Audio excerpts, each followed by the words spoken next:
Il a fait partie du mythique groupe Les Zombies de la capitale. Il a d'ailleurs été le chanteur principal de ce groupe de Bikutsi à succès. Aujourd'hui, il évolue en solo, mais ses chansons continuent donc d'enflammer des scènes. Ça fait un moment qu'on l'a pas vu et nous sommes heureux de pouvoir partager ces moments en sa compagnie. L'auteur de Accord ouvert, la chanson à succès, est avec nous. Eboué Chaleur est face à Eusienne et c'est tout de suite.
Eboué Chaleur est avec nous sur le plateau de Face à UCN. Eboué Chaleur, merci d'accepter notre invitation. Comment ça va? Ça va bien, Christian. Je vous remercie aussi. On va passer un bon moment, on va discuter ensemble, on va revisiter votre carrière. Tout à l'heure, on vous a vu d'entrée de jeu avec une chanson aussi appréciée du grand public. Oui, l'une de mes chansons à succès. Parlez-nous un peu de cette chanson-là. Vous savez, à l'époque, on avait de très grands producteurs. Déjà, on a eu la chance d'avoir aussi certains producteurs qui sont des musiciens, parce qu'il y a certains qui sont encore vivants. Donc, ils avaient l'oreille musicale, c'est-à-dire qu'ils dénichaient certains artistes dans les cabarets. Et c'est des chansons où moi, je rôdais dans le cabaret à l'époque, sans publicité. C'était Escalier, Parisien à la Descente Caveau, où le producteur, qui est encore là, les éditions Angoula Angoula, étant aussi un grand musicien, il a suivi cette mélodie, ça l'a impressionné. Et comme il avait toute une maison de production, dans cette maison de production, il y avait Amapiro, Messie Ambroise, qui étaient ses conseillers artistiques. Ils ont choisi cette chanson et je l'ai exécutée en studio et en featuring avec l'ancien, le doyen Ange et Bobo Emeran. Donc, c'est Angoula Angoula qui produit le titre Maëlan. Mais ça parle de quoi, Maëlan? En fait, moi, ma base, quand je compose des chansons, je parle de la vie sociale et l'amour. Donc mes chansons naviguent. Si c'est pas la vie sociale, c'est l'amour. Alors, Eboué Chaleur, pourquoi Eboué Chaleur? Parce que c'est pas votre nom tel que mentionné sur votre acte de naissance. C'est vrai, c'est vrai. Ça, c'est une très belle question parce que j'aime bien expliquer aux gens. À l'époque, je suis dans les zombies de la capitale en tant qu'apprenti chant. Et dans le groupe, on avait un Congolais qui était en tournée au Cameroun. Et il est venu rester, il était dans les zombies, et Dida Fifi, paix à son âme, je profite pour le rendre hommage, il ne vit plus. On écrivait à Escalier, il y avait un tableau, c'est pas aujourd'hui où on fait les bâches et les banderoles, il y avait un tableau où on faisait la publicité avec la craie. Et dans les zombies, on écrivait tout le monde, Simba Show, Dida Show, Mbarga Show, et c'est le Congolais qui décide au niveau de mon nom. Il dit, mais comment tout le monde peut être chaud? Il ajoute Eboué Chaleur. Avant le succès de mes chansons, donc, lorsque j'ai décidé de faire certains albums en solo, je me rends compte que ce sobriquet est déjà tellement populaire où j'étais obligé de laisser Eboué Chaleur. Eboué Chaleur. Alors, vous avez pratiquement 35 ans de carrière musicale. Si, affirmatif. Voilà, 35 ans, on n'a pas vu le temps passer, Eboué Chaleur. Ouais, parce que on n'a pas vu le temps passer, c'est le travail, en fait. J'ai consacré toute ma vie dans la musique. Et chose bizarre que j'ai décrit toujours au sein de certains journalistes et certains communicateurs qui passent le temps, quand on est sur le plateau, ils demandent à certains artistes, en dehors de la musique, tu fais quoi? Et ça, je dis, c'est typiquement camerounais. Parce que la musique, c'est un métier. Vous sortez de l'Espagne, moi je suis au courant, je connais tout ce que vous avez fait là-bas. C'est-à-dire que vous avez fait, de temps en temps, vous faites voyager certains. Est-ce que vous croyez normalement qu'un artiste de renom, qui a beaucoup de travail, qui a une tournée, doit avoir encore le temps d'aller dans un bureau ou de faire autre chose? En tout cas, personnellement, si vous voulez avoir mon avis, artiste musicien, c'est un métier. Voilà. Comme journaliste, comme médecin, comme avocat, c'est un métier. Alors, 3 décennies, gérer une carrière, c'est pas facile parce que tu as ce qui est bien et tu as des obstacles et tu as des choses néfastes. Bon, revenons un peu sur cet aspect que vous avez évoqué tout à l'heure, qui est très intéressant. Le fait que beaucoup posent encore la question de savoir, en dehors de la musique, qu'est-ce que vous faites? Est-ce que ce n'est pas parce que dans notre environnement, justement, on a le sentiment que les artistes musiciens ne se prennent pas très au sérieux, sont peut-être un peu, entre guillemets, des amuseurs en public, que certaines personnes n'ont pas le sentiment que c'est un vrai métier? Est-ce que c'est peut-être parce que vous, les artistes musiciens, vous ne vous prenez pas très au sérieux que, finalement, on s'est dit que non, on a affaire à des rigolos, à des personnes pas sérieuses? Oui, ben, ces accusations, c'est réciproque, c'est des deux côtés. Il y a le contexte du pays qui pénalise, il y a des artistes eux-mêmes aussi. Parce que je prends l'exemple du droit d'auteur, je ne sais pas si vous permettez à la allez-y. Je prends l'exemple du droit d'auteur où on se retrouve aujourd'hui avec certains individus qui n'ont jamais appris la gestion, qui ne sont pas des meneurs d'hommes, qui profitent par certains désiquettes, par certains obstacles, parce que le pays a un souci. On dit non, on nous largue des artistes qui ne sont même pas vrais. Nous allons faire l'équilibre régional, nous allons mettre ceci. Alors que pour gérer les hommes, on va même à l'école pour faire les sciences politiques. Pour gérer les hommes, on va même à l'école pour apprendre la gestion. Mais il s'installe, il est personnel, tout est bien pour lui, il forme un lobby et qui ne connaît pas la gestion du droit d'auteur. Parce que c'est pour ça qu'aujourd'hui, on est confronté à ce genre de questions avec certains journalistes qui disent, en dehors de la musique, parce qu'ils se disent, ils n'ont rien. Or, le droit d'auteur, en principe, est complémentaire pour un artiste. Parce qu'un artiste de renom tourne. Il est en concert à l'intérieur du Cameroun, il voyage. Maintenant, le jour qu'on lui dit qu'il y a un virement dans ton compte, il va dans le droit d'auteur. Et c'est complémentaire. Voilà. Donc, ça veut dire que l'artiste ne vit pas que du droit d'auteur. Il vit des tournées, la vente des CD. C'est impossible. Des streamings aujourd'hui, parce qu'on est en 2024. Voilà. Hein. Un artiste ne vit pas seulement du droit d'auteur. Le droit d'auteur, c'est une cagnotte qui surprend l'artiste. C'est-à-dire qu'à un moment donné, tu vas vérifier ton compte, tu dis, OK, on m'a balancé ceci parce que j'ai fait tant d'exemplaires, j'ai marché à tel pays. C'est comme ça. Donc, c'est ça le grand problème aujourd'hui où des fois, j'ai souvent envie d'accuser ces journalistes. Je me dis, c'est parce qu'ils se disent les artistes sont dans la misère. Mais je vais vous prendre un petit calcul, un exemple. Un artiste de renom au Cameroun n'a aucune raison de misérer. Déjà qu'un artiste de renom ne misère même pas. Je vous prends un petit calcul net. Si un artiste anime un mariage, il a minimum 100 000. Il a 2 mariages par mois, ça fait 200 000. Il y a d'autres qui ont 3 ou 4 mariages. Il y a des cérémonies politiques. Ça veut dire qu'un vrai artiste qui a fait des chansons à succès peut se retrouver avec un salaire de 500 000 ou 1 million par mois. Alors, pourquoi demander à un artiste si la musique nourrit son homme? C'est qu'il y a d'autres qui ne sont pas organisés. Et c'est pour ça que j'ai apprécié les premières interviews. Quand je suis votre émission à la maison, j'ai suivi les aînés que vous avez interviewés, qui ont intervenu à ce niveau en disant que il faut que les enfants travaillent. Moi, je joue par exemple des accords mes chansons aujourd'hui. Quand je joue à cœur ouvert, c'est comme si c'est sorti hier, parce que c'est le fruit du travail. J'ai eu des très grands arrangeurs. J'ai travaillé avec des très grands guitaristes qui m'ont tenu à la main, qui m'ont soutenu. Et aujourd'hui, cette chanson reste une chanson mythique. Une chanson culte. Voilà. Mais avant d'arriver à cette chanson-là, vos débuts, bien sûr, quand on parle de Ebou Chaleur, on parle de Hawaï, dans la Mefou et à Famba, et on parle aussi de la chorale. Vous avez commencé par la chorale. Effectivement, en courage, l'église catholique des Lacs Minkom. Parce que moi, je suis Minkom dans mon village. D'accord. Je suis Minkom, je suis de l'arrondissement de Lamofou à Famba. Parce qu'à l'époque, c'était Lamofou à Konan, on a scindé. Maintenant, je suis de Lamofou à Famba. Et j'ai commencé par la chorale, l'école primaire catholique des Lacs Minkom, suivi dans le collège Saint-Joseph. Vous voyez que j'ai quand même eu un suivi religieux. Tout à fait. Et vous aurez pu être prêtre, hein, non? Effectivement, petit séminaire de Mais qu'est-ce qui vous a détourné de ce chemin? Ah, vous savez... La musique, tout ce qui va avec. C'est difficile d'expliquer parce que j'ai pas voulu quitter qu'en fait. C'est vrai que ma famille n'a jamais toléré cela, mais ils étaient obligés parce que je suis à un certain âge, je suis libre de choisir ce que je veux.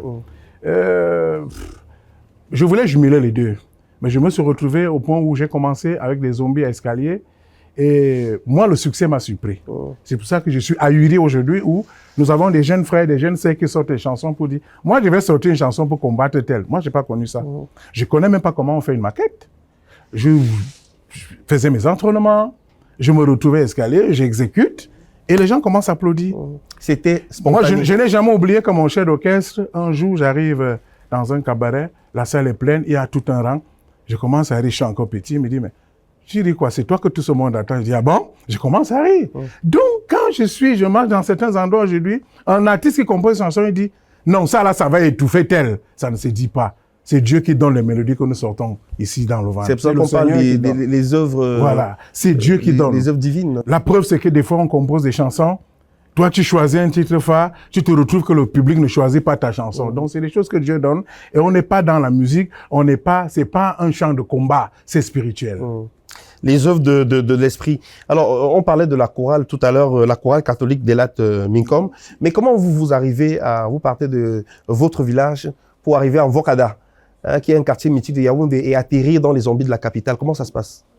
En fait, je vais d'abord un petit séminaire en Balmayo, et je commence à, comme on dit vulgairement, zapper là-bas pour venir m'entraîner à escalier parce que ma famille ne pouvait pas valider.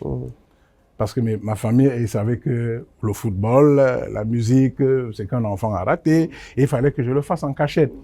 Et pendant que je fais les interprétations, escalier, bar en Vokada, sans publicité à la CRTV. On peut en parler, il n'y a pas de problème. Voilà. C'est quand même un lieu mythique. Escalier a révélé beaucoup de talents. Voilà, quand on parle de l'histoire du Bikoutsi, même de la musique à Yaoundé, on ne peut ne pas faire allusion à Escalier. Voilà. Ça a formé beaucoup de grandes... Parce que les zombies de la capitale, pour être vrai, c'était une partie des vétérans d'Angola. Je ne sais pas si sont les vétérans, ils portaient les mêmes vêtements très beaux. Donc, maintenant, je veux donc jumeler les deux. C'est-à-dire que faire plaisir à mon père, je partais de vendredi, je fuyais même à la maison, je partais répéter avec les zombies. Mais en soir, le chanteur principal du groupe, qui était leader, et Sam Élisée, il se fâche par rapport à une histoire de Gombo, comme on dit. Il dit, il est auteur-compositeur de Wessier, il est auteur-compositeur de Chercher le mot, il est hors de question qu'ils prennent la même somme que tel Iskizet. OK. La guerre des égos chez les artistes musiciens. Et cette soirée était archi pleine. Il lâche le micro et le chef d'orchestre reste avec les instruments. Donc, il y a la musique instrumentale. Moi, étant encore tout petit, apprenti, c'est là où mon chef d'orchestre m'interpelle, me dit, mon fils, il dit, est-ce que tu peux? J'affiche un sourire, il dit, je peux. Il dit, est-ce que tu peux? Et la salle est pleine, c'est là où je prends le micro, j'aligne tout le répertoire des zombies de la capitale. C'est ma première fois de toucher une somme de 50 000 francs dans la musique. Et c'est là où le propriétaire d'Escalier, M. Ndamba Daniel, m'appelle après le spectacle. Et là, même en me remettant une somme de 50 000 francs, le chef de caisse se fâche. Il dit, non, non, non. Les gars petits, si vous commencez à trop l'applaudir, il sera vantard, machin. C'est là où M. Ndamba dit, non, non, non. Il faut l'encourager. Et maintenant, Sam Élisée n'est plus dans les zombies, il a démissionné. Nous devons signer un autre contrat pour se retrouver dans un autre cabaret à la descente Cavo, le Parisien. Et qui maintenant peut soutenir le répertoire des zombies? Et c'est comme ça que l'histoire est partie? Oui, c'est parti. Je suis à la maison, le chef de caisse m'appelle, on se retrouve à l'étude de Maître Meunier, contrat à 5 millions de primes. Je me retrouve avec 500 000, 1 million. Et mon papa vient en balade au quartier, parce que lui, il avait compté que je suis plus son enfant. Oui, bien sûr, parce qu'il avait choisi la musique. Et j'envoie donc la mère de ma première fille, il dit, bon, ton beau-père, il est là chez sa sœur. Moi, j'ai peur de l'accoster, fais à manger. Je crois qu'avec respect pour toi, il va descendre. C'est comme ça que je donne une somme d'1 million à mon papa. Il arrive au village, il dit, mais donc, c'est que ton fils fait là. Voilà comment ma famille me finit par accepter. En confiance jusqu'à aujourd'hui. C'est pour ça que je suis très content par rapport à tout ce que vous faites et par rapport à la CRTV parce que nous avons sorti de très belles chansons à la CRTV. Je souhaiterais même que si le directeur nous écoute, que le studio qu'il y avait en bas à la radio, si on peut reprendre ce studio, parce que tout ce qu'on a sorti à succès là, c'était là-bas avec Simon Maboulou, le feu Fouamougou. Donc, merci beaucoup à Christian, merci à la CRTV. Restez avec nous, hein, vous êtes là jusqu'à la fin de l'émission. On va juste changer d'espace. On va vous retrouver sur scène avec vos musiciens pour votre deuxième live, parce que le live, c'est l'affaire de Eboué Chaleur. Il est né dans le live, on parlait de la chorale tout à l'heure, vous savez que la chorale, c'est que le live. Il y a eu les zombies de la capitale et d'autres groupes encore, on en parlera tout à l'heure, c'est que le live. On le retrouve tout de suite.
Voilà donc Eboué Chaleur, à cœur ouvert 1.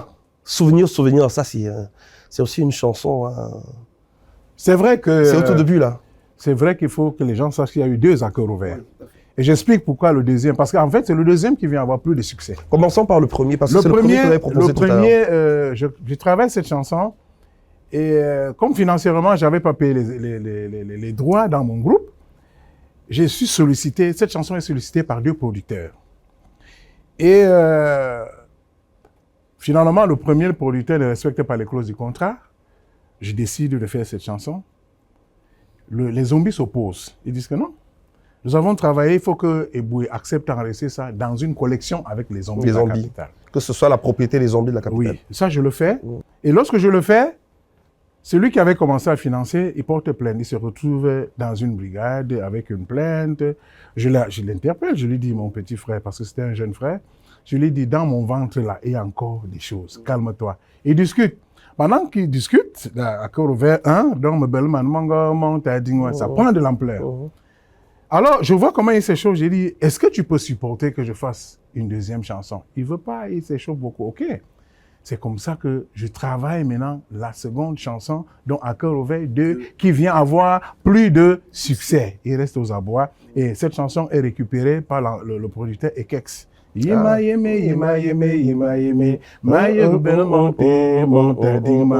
Voilà, donc. Ça, c'est un succès extraordinaire. Voilà. Et ça fait en sorte qu'aujourd'hui, les gens croient que c'est la seule chanson à cœur ouvert, alors qu'il y a eu à cœur ouvert 1. Sauf que la deuxième vient étouffer à cœur ouvert 1. Mais à votre avis, qu'est-ce qui explique le succès de À cœur ouvert 2? Je sais qu'à cette époque-là, déjà sur la CRTV Yaoundé FM 94, il y avait une émission aussi à succès qui s'appelait À cœur ouvert, présentée par Jolie Ningom de Regretter Mémoire. Est-ce qu'il y a un lien avec cette chanson À cœur ouvert? Non, il n'y avait pas de lien.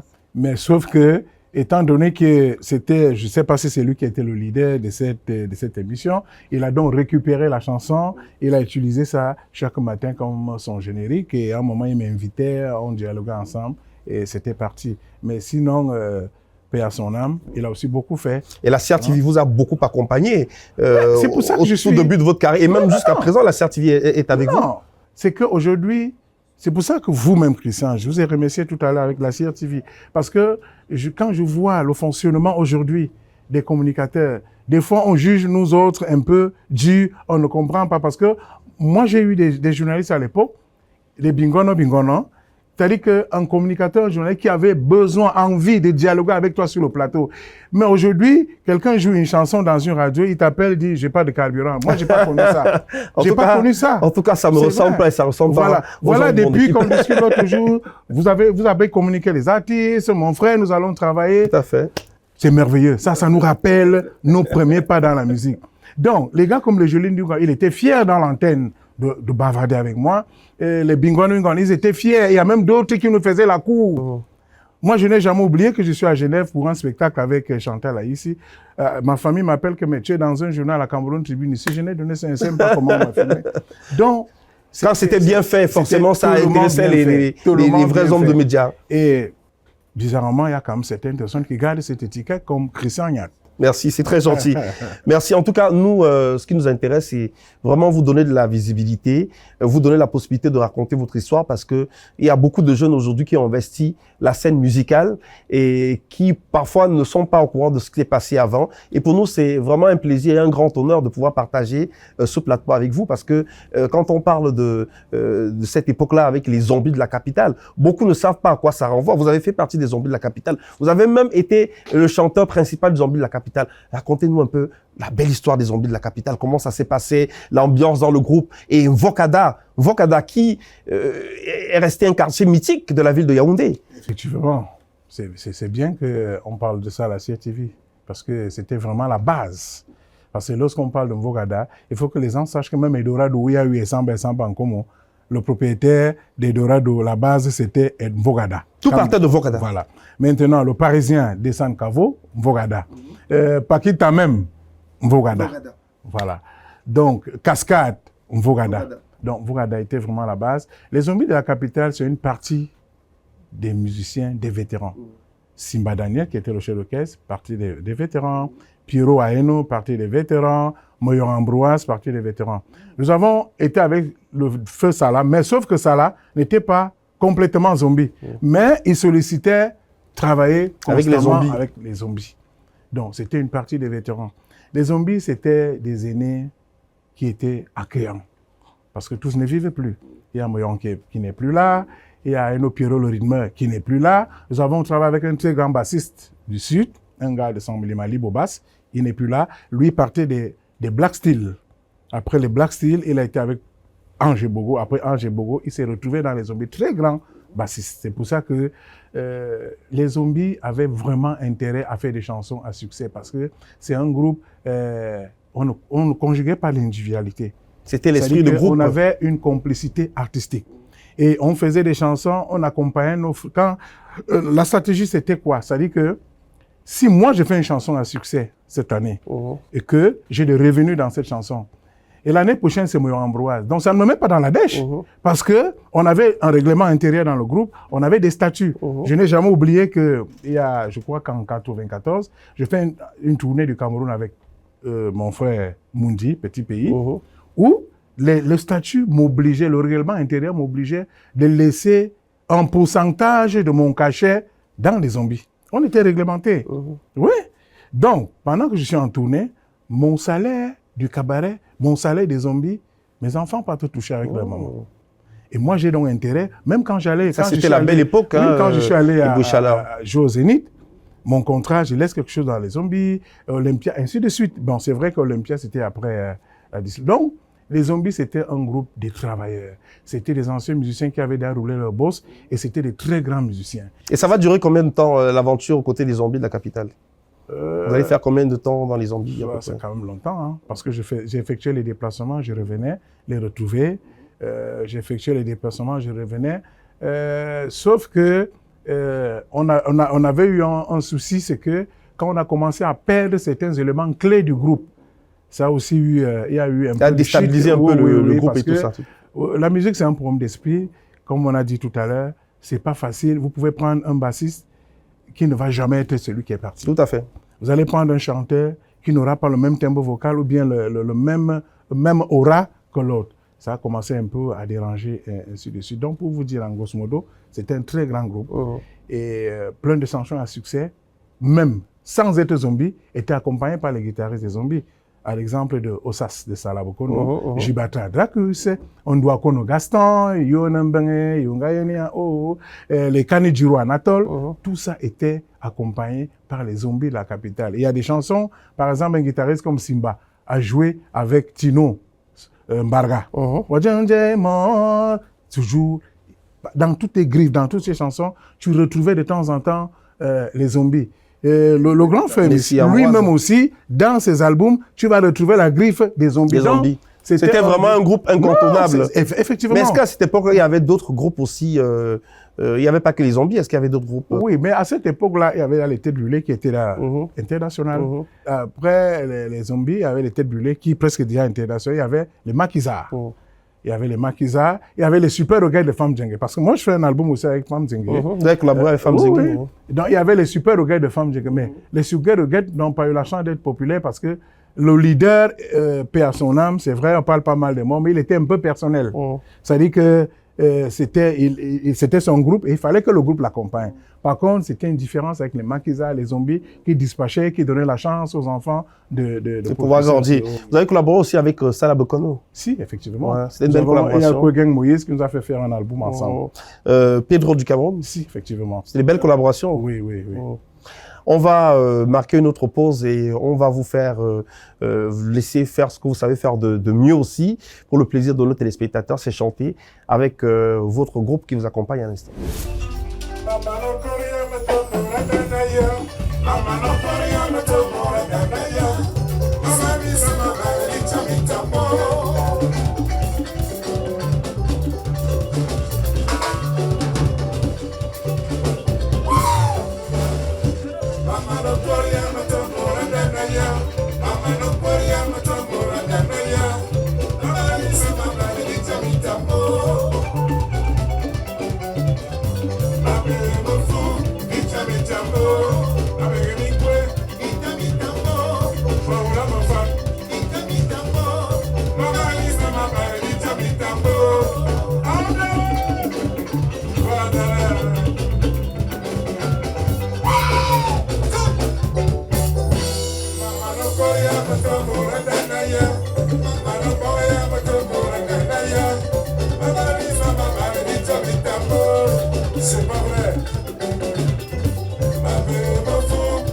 Femme africaine, magnifique interprétation, bien sûr, avec Eboué Chaleur, qui est face à ECN, qui nous raconte quand même, on va dire quoi, une partie de l'histoire de la musique camerounaise, du bikouti camerounais, parce que je suis sûr qu'il y a les plus nostalgiques qui sont scotchés devant leur petit écran, hein, à se souvenir de ces moments d'escalier, hein, les zombies.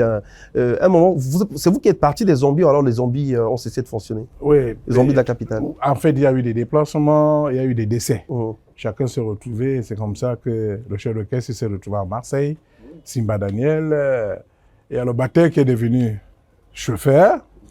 Et nous avons le vieux Kouma qui continue dans la musique, ainsi que moi, nous on a maintenu. Je tiens toujours à expliquer quelque chose par rapport au titre Femme africaine, parce qu'il faut être vrai. J'ai dit toujours même à mes enfants à la maison qu'un homme à partir de 50 ans, tu n'as pas intérêt à mentir. Le texte Femme africaine, c'est une chanson. C'est un texte composé par le défunt Ateba Eyene. C'est que les gens... Oh. Oui, ça dit que... Ah, il a composé pour vous? Si, non, ça dit qu'il voulait faire plaisir à sa mère. Ah, d'accord. C'est une connaissance qui me dit, j'ai mon beau-frère. Il veut absolument te saluer. Il était à l'Estique. Parce que je crois que si je ne me trompe pas, il a fait documentation. Tout à fait. Après, comme il faut l'avouer que j'étais un peu frimeur à l'époque, j'ai dit, ah, il veut me saluer, c'est qui? Il me dit, non, j'ai mon beau-frère, le mari à ma petite sœur qui veut te saluer. Après, je vois un jeune garçon qui arrive, il s'agenouille, il dit, grand frère, j'adore tes mélodies. Vous, c'est qui? Il dit, je suis à l'Estique. Moi, je m'appelle Ateba. Il me dit, OK. On sympathise et à un moment, il me dit, ma mère a tellement souffert pour me mettre à l'école. Je souhaite, si tu peux faire quelque chose pour ma maman. J'ai dit, OK. Wow. Il faut donc écrire tout ce que ta maman avait fait. C'est-à-dire pour toi, c'est comme ça qu'il écrit comment la maman allait au champ, Mamano Korea, Meto Moranda Naya, tout ça. Et je sors cette chanson. Ça même, ça a fait des polémiques. J'ai dit à Ateba, pourquoi tu veux te gêner? Il faut vérifier à la Sonacam, tu verras que j'ai mis auteur-compositeur Ateba Eyene. Je ne suis qu'interprète. Donc, voilà l'histoire de femmes africaines. Ah, Lugasi Kimimboro, voilà l'histoire de ces chansons. On va dire quoi? On salue la famille de Ateba Yéné, ses enfants. Et voilà, je pense qu'ils vont être très fiers aussi de cet hommage que vous rendez à leur défunt papa. Beaucoup ne savaient pas que cette chanson-là avait été écrite par lui. C'est-à-dire que vous êtes aussi ouvert à tout type de propositions comme ça. On propose des chansons. Oui, effectivement. Ouais. Pourquoi être fermé? Pourquoi? Alors, l'aventure avec les zombies de la capitale, on l'a dit tout à l'heure, il y a des décès, il y en a qui partent et tout. Et vous décidez de continuer votre chemin, toujours dans la musique, malgré toutes les difficultés, parce que à partir d'un moment aussi, ça commence à devenir compliqué pour vous, les artistes musiciens.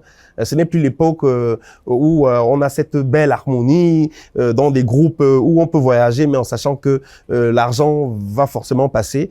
Alors, vous décidez tout seul comme ça de continuer. Mais par contre, que vous dites, quand je fais la synthèse, quand je fais des analyses,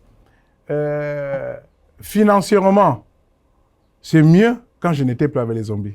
Vous comprenez un peu? Mais succès total, lorsque j'étais avec les zombies. Parce que pour être vrai, pour émerger dans un groupe, il y a des sacrifices qu'il faut faire. Et les sacrifices en tout en général. Parce que je n'ai jamais oublié qu'on m'invite au Palais des Congrès pour jouer ensemble avec les zombies. Et on décide de donner un montant de 300 000 pour tout le groupe. Le chef d'orchestre dit non, c'est petit. Moi, on me retire à côté pour me proposer 500 000 individuellement. Mais, comme on avait des statuts, on avait un règlement intérieur qui ne permettait pas, j'ai refusé les 500 000. Parce qu'il ne fallait pas briller seul, voilà. Il fallait briller avec le groupe. Après la dislocation, après les zombies, là, j'ai ces propositions, voire même à l'extérieur du Cameroun, où j'évoluais en solo. Donc, financièrement, je me sentais à l'aise en solo, mais musicalement, je ne me sentais pas à l'aise. Parce que lorsque vous avez déjà fait un certain nombre d'années ensemble, vous travaillez en complicité. Tout à fait. Ça dit que les gens se disent que c'est des sorciers. Parce que vous sortez un spectacle, il y a déjà la chorégraphie, le batteur sait déjà que quand le grand frère bouge le pied droit, le soliste sait déjà ceci. C'est une complicité et les gens vous prennent comme des monstres. Donc, musicalement, j'étais pas totalement à l'aise, mais financièrement, je me sens à l'aise. Il y a eu de belles reconnaissances aussi. Je vais citer un nom, vous allez me dire ce que cela suscite en vous comme souvenir. Ferdinand Léopold Oyono. Oui, c'est la première fois qu'un ministre décide que je suis médaillé d'honneur. Ça, j'étais encore gamin, je ne savais pas ce que ça veut dire. C'est après qu'on me dit non, le ministre reconnaît tout ce que vous faites. C'était lors du FENAC. Donc, j'ai remercié, paix à son âme, le défunt ministre. Lui, il a pensé à moi.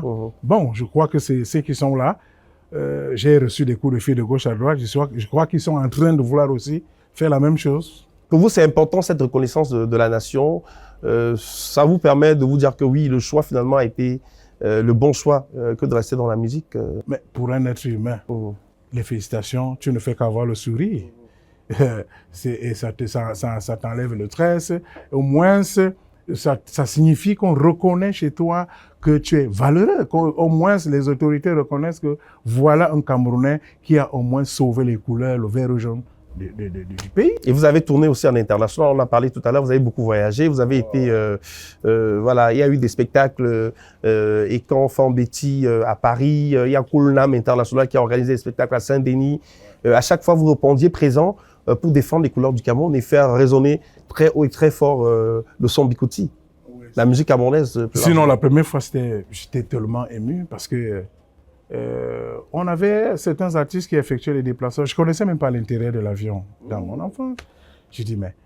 Et il y a deux choses aussi qui m'ont marqué, surtout le jour que le président de la République reçoit les artistes. Je dis, mais je crois que si j'allais être un directeur général d'entreprise ou un ministre, il y a des ministres qui partent même, dans son village, qui partent du pouvoir sans saluer le président. Vous avez été reçu dans son village en Vomica. Causé même avec le couple. Qu'est-ce que madame la première dame vous a dit? Non, les deux. Artistes, les deux vous ont dit. Il faut préciser, c'était un couple. On a été reçus par le président. Vous n'avez pas stressé un peu à l'idée d'être reçu par le couple? C'est vrai qu'on était, vous savez que des fois, c'était une surprise. Nous subissons beaucoup de frustrations au Cameroun où les gens se disent, les artistes, c'est de ceci, c'est de cela. Et subitement, nous avons certaines personnalités qui ont de la peine même à franchir les 5 mètres du président. Mais nous, les artistes, d'autres étaient en chemisette, d'autres en chemise. On est déjà devant le chef d'État. Donc, on était tellement contents. Et c'était des appréciations. Et on a été très bien reçus par le couple. Je me souviens encore de ce moment-là. On a vu des images. La mémé Anne-Marie Ndiaye. Oui, pour une fois, nous, L'épouse du chef de l'État, c'est une maman. Madame Chantal Biya. Vraiment, c'est une maman, c'est une mère de famille. On a été très bien accueillis. Le repas impeccable, les conversations. Et il y a même eu le carburant. Et vous imaginez que c'est la maman qui vous donne le carburant. Donc, c'était bien. C'est une maman. C'était bien, la réception était bonne. Le président même avait du sourire. Il a salué tout le monde. Il a apprécié ce que nous faisons. Alors, c'est des moments qui restent comme ça forts dans la carrière des artistes. Et puis, il y a aussi des rencontres aussi avec des fans, j'imagine. Parfois dans la rue, quand on vous interpelle et quand vous disent Eboué Chaleur, vraiment, vous êtes un artiste que nous on aime beaucoup. Est-ce que c'est des choses comme ça qui parfois vous font plaisir? C'est-à-dire que vous cheminiez dans la rue comme ça et que vous tombiez sur des fans qui vont vous dire qu'ils apprécient ce que vous faites comme musique? Autant aussi, on rencontre ceux qui vous apprécient pas. Hein. Donc, ces deux vont ensemble. Mais, oui, autant qu'on rencontre ceux qui portent critique. Vous savez, un artiste, vrai artiste, acceptez les deux. Si vous rencontrez un artiste qui n'accepte pas les critiques, c'est qu'il ne sait pas ce qu'il fait comme métier. C'est pour ça que je vous ai dit tout à l'heure, les mélodies que nous sortons dans nos ventes, c'est Dieu qui donne. Donc, il y a des moments, moi la chance que j'ai eue, ou c'est la chance, j'étais trop jeune, et il m'arrivait des moments quand on m'applaudit, même toi, je commence à rire, je suis épaté. Ben oui, je suis épaté. Des fois, c'est les gens qui disent non, c'est toi qu'on le dit. Ah bon, c'est moi qu'on attend. Je dis oui. Vous ne réalisez pas, en fait. Oui, donc on rencontre tout ça, et c'est pour ça que nous conseillons l'hygiène de vie à nos jeunes frères. L'hygiène de vie, c'est quoi? Parce que lorsqu'on a un artiste sollicité, tout le monde va te faire à boire. Tu arrives dans des endroits, toutes les petites veulent être avec toi. Mais c'est à toi de se donner une identité. C'est à toi de s'abstenir dans certains excès. Hein? Il y a des choses que tu peux faire. Tu peux prendre un peu d'alcool, tu peux te balader, mais un artiste qui est amené à gérer sa carrière, il faut travailler son image, doit éviter tout excès en tout ce qu'ils font. C'est-à-dire que ce soit même le boulot, parce que tu ne peux pas avoir, par exemple, 60 ans ou 80 ans, et tu montes sur un podium, tu fais 1 heure de temps. Non. À un certain âge, à un certain niveau, quand tu as le nom, tu joues avec ton physique et ton nom. Tu n'as plus besoin de tirer parce que, autant qu'on prend de l'âge, autant que l'énergie diminue. Donc, on rencontre les fans, ceux qui apprécient, ceux qui sont même fous. J'ai fait un spectacle dernièrement où, dans un village, toi tu vois un villageois qui prend 2 briquettes de vin rouge. Wow. Tu vois l'amour, c'est-à-dire que tu regardes, tu sens que c'est quelqu'un qui n'a pas une vie aisée, mais il est tellement fou de tes chansons. Les briquettes qu'on lui donne pour aller voir, il a monté avec ça. Ça m'a fait plaisir. J'ai fait oublier ça sur le podium, mais j'ai pris pour le faire plaisir. C'est ça. Donc, c'est merveilleux. Moi, ça me fait plaisir. Et même quand on me stoppe pour me porter critique, par rapport à certains dérapages, j'accepte. Eboué Chaleur, pratiquement 30 ans de carrière musicale, 31. Quels sont les pires souvenirs de votre carrière? Quels sont les moments les plus difficiles de votre carrière? Les moments les plus difficiles, il y a d'abord, ça a commencé par ma première composition. Parce que pour être clair, dans Les Zombies, j'ai amené 2 compositions. Les arrangeurs ont refusé. Ils disent que non, ils ne peuvent pas, que c'était insignifiant comme composition. Je suis allé retravailler. J'ai fait 3 mois. C'est-à-dire le rythmeur m'a donné une ligne de rythmique. Je suis reparti à la maison. Je travaille en fonction de cette rythmique. C'est comme ça, c'est après 6 mois que tout le groupe s'est réuni. J'ai d'abord chanté cette chanson sans instrument, dans une salle escalier en Bogada. Seul, sans micro. Ils étaient assis, tous les guitaristes étaient assis. C'est après que d'avoir chanté que le chef d'orchestre donne l'ordre que les gens mettent les guitares et m'accompagnent. Ça n'a pas été facile. Parce que c'est là où j'ai fini de chanter sans micro. Ils étaient assis, solistes, bassistes, batteurs et les arrangeurs. Ils disent, OK, là maintenant, on peut t'accompagner. Voilà une chanson.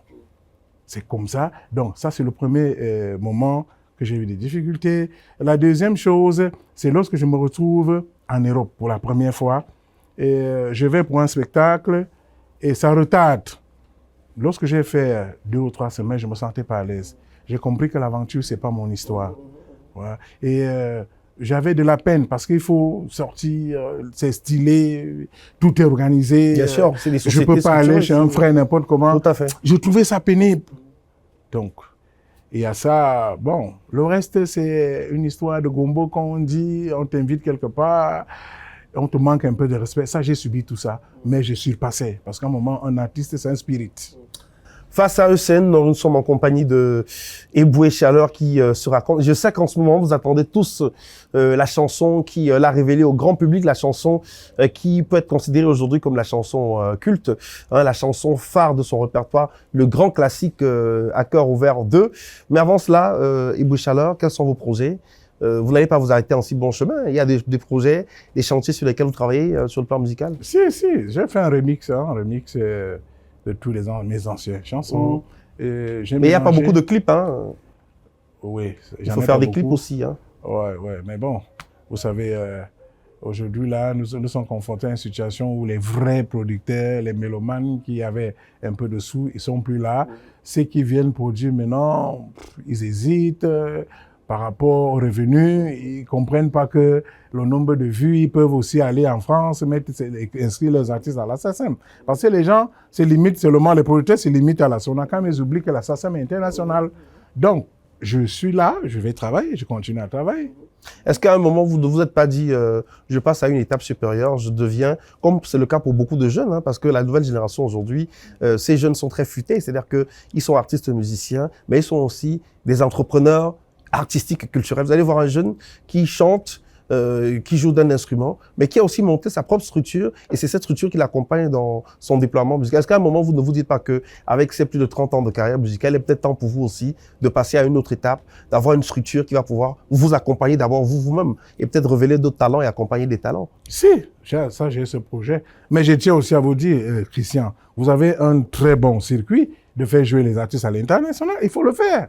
Si déjà de temps en temps, vous nous invitez à la CRTV pour qu'on explique ce qu'on a fait dans nos carrières, mais moi, peut-être vous ne voulez pas démontrer aux gens ce que vous êtes capable, vous êtes très mieux placé pour accompagner vos frères, même dans l'international. On va le faire. Moi, j'ai vu, même les distinctions que vous avez eues en Espagne, j'ai vu, je suis au courant. Alors, les projets, j'en ai. Ça là, je suis même dans ça pour le moment. Mais je dis aussi, Christian, tu peux. C'est un travail en synergie. Vraiment, on va continuer à accompagner nos artistes parce que nous, on est là pour accompagner les artistes camerounais. On respecte le travail que vous faites. C'est la preuve, vous êtes sur le plateau aujourd'hui. Et on n'a pas vu le temps passer, hein. C'est bientôt la fin de l'émission. Ouais, que si on s'ennuyait, on ne serait pas resté autant de temps avec vous sur le plateau. Et j'ai même le sentiment que vous n'avez pas tout dit, hein. Et je pense qu'on fera une émission très prochainement. Eboué Chaleur, merci beaucoup d'avoir accepté notre invitation. Peut-être un mot à vos fans. Qu'est-ce que vous dites à vos fans? Quelle est la promesse que vous leur faites pour les semaines, les mois à venir? Je suis là. On a encore la grâce du Seigneur. Nous autres, on est encore en vie. Je continue à travailler. Et merci pour ceux qui supportent la musique. Merci ceux qui supportent les caprices des artistes. Parce que nous, on est très capricieux. Mais il y a ceux qui nous supportent et ceux qui nous soutiennent. Et merci à tout le Cameroun. C'était Face à ECN avec un invité vraiment particulier, Eboué Chaleur, qui nous a donné beaucoup de chaleur au cours de cette émission. On va se quitter avec À cœur ouvert 2, succès total. À très bientôt.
C'est la vie, c'est la vie. Le Cameroun, en fait, le Cameroun, en fait.